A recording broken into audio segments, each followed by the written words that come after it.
Om Swastiastu.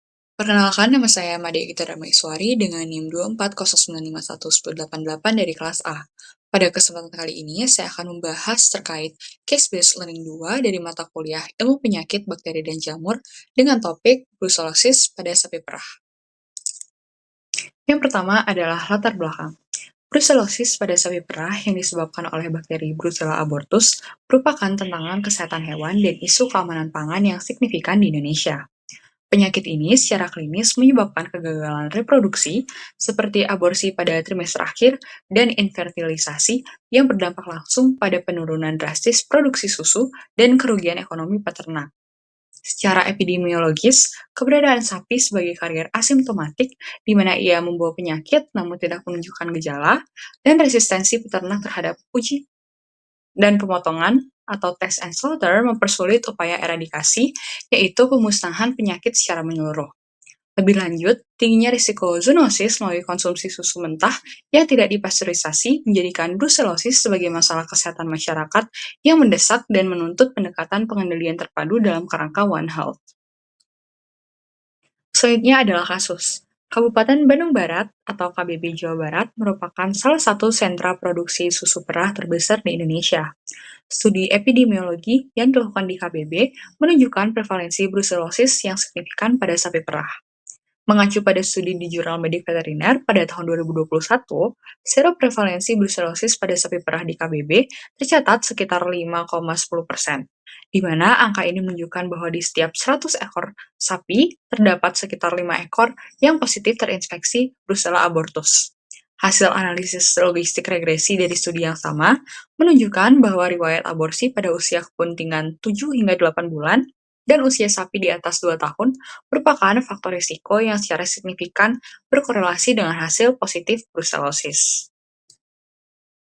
Selanjutnya adalah morfologi bakteri. Seperti yang kita semua ketahui bahwa penyakit brucellosis disebabkan oleh bakteri Brucella abortus yang memiliki bentuk sel Coccobacillus, yaitu berbentuk batang pendek atau kokus bulat yang berukuran sangat kecil. Untuk ukurannya sendiri itu lebarnya sekitar 0,5 hingga 0,7 mikrometer dan juga panjang 0,6 hingga 1,5 mikrometer.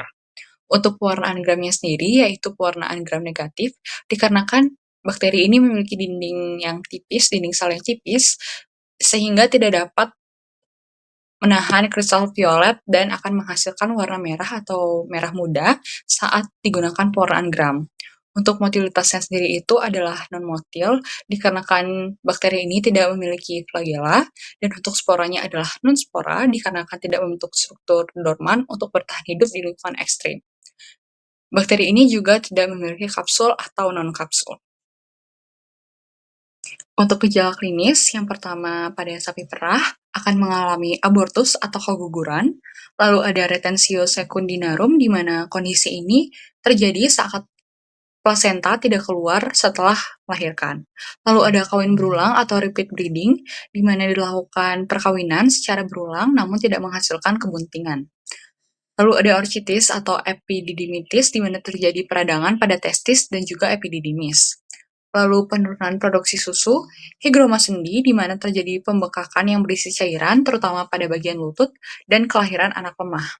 Selanjutnya, untuk gejala klinis pada manusia atau zoonosis, terjadi demam bergelombang, kelelahan kronis, artalgia, dan mialgia, di mana merupakan peradangan persendian, lalu ada spondilitis, keringat berlebihan, dan juga endokarditis yang terjadi peradangan pada endokardium jantung.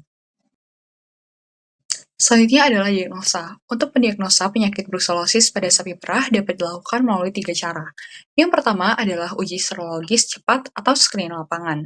Uji ini menggunakan Ross-Bungle test atau RBT yang merupakan uji aglutinasi cepat yang dilakukan dengan cara mencampur serum darah sapi dengan antigen Brucella yang berwarna merah muda atau Ross-Bungle. Jika terjadi pengumpalan pada uji ini, maka diartikan bahwa sapi tersebut positif brucellosis. Selanjutnya adalah uji serologis konfirmasi atau laboratorium standar. Pada uji ini dapat dilakukan melalui 2 cara. Yang pertama adalah Complement Fixation Test atau CFT, yang merupakan uji sensitif dan spesifik yang mengukur kemampuan antibodi dalam serum untuk mengikat komplement setelah bereaksi dengan antigen Brucella.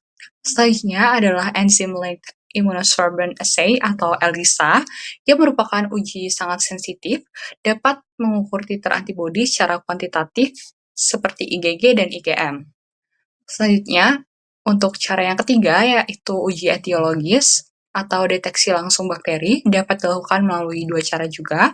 Yang pertama adalah kultur dan isolasi, di mana sampel ditanam pada media khusus dan diinkubasi, dilakukan sering dalam kondisi capnophilic.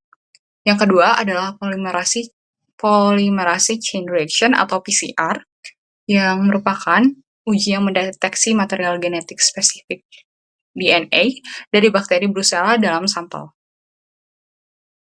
Untuk penanganannya sendiri, pengobatan kuratif pada sapi perah tidak direkomendasikan dan dilarang dalam program pengendalian resmi dikarenakan dapat mengontaminasi produk susu. Oleh karena itu, dilakukan penanganan dalam bentuk pengendalian dan eliminasi. Yang pertama adalah test and slaughter, di mana sapi teruji positif uji CFT atau ELISA atau PCR akan dimusnahkan atau culling. Selanjutnya adalah kompensasi peternak, di mana akan disediakan dana kompensasi kepada peternak yang sapinya dimusnahkan. Selanjutnya adalah karantina ketat, di mana sapi baru akan dikarantina minimal 30 hari, disertai uji serologis sebelum bergabung dengan kawanan. Selanjutnya ada pencegahan primer atau vaksinasi, di mana akan digunakan strain Brucella abortus RB51 dan strain B abortus S19. Untuk pengobatan pada manusia atau zoonosisnya akan dilakukan terapi antibiotik ganda dengan durasi panjang untuk mencegah kekambuhan.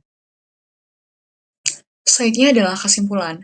Brucellosis yang disebabkan oleh bakteri Brucella abortus pada sapi perah merupakan penyakit zoonosis strategis yang menimbulkan kerugian ekonomi masif akibat aborsi dan penurunan produksi susu, serta ancaman serius terhadap kesehatan masyarakat melalui konsumsi produk susu mentah. Tantangan pengendalian di Indonesia berpusat pada minimnya penerapan biosecurity di peternakan rakyat, resistensi peternak terhadap kebijakan test and slaughter, dan keterbatasan akses terhadap vaksin non-reaktor atau RB51, serta diagnostik konfirmasi lanjutan. Untuk itu, harus dilakukan penguatan regulasi wajib pasteurisasi untuk semua susu yang dijual kepada konsumen, penyediaan skema kompensasi yang adil dan cepat bagi peternak, dan intensifikasi program vaksinasi terarah pada betina yang berumur 4 hingga 8 bulan dengan memastikan ketersediaan vaksin RB51. Selain itu, edukasi publik mengenai bahaya konsumsi susu mentah harus ditingkatkan secara masif. Baik, sekian yang dapat saya sampaikan untuk penyampaian materi Case-Based Learning 2 dengan topik brucellosis pada sapi perah untuk mata kuliah Ilmu Penyakit Bakteri dan Jamur. Mohon maaf apabila ada kesalahan kata dalam penyampaian materi. Saya ucapkan terima kasih dan akan saya tutup dengan para pesantih. Om Santi Santi Santi Om.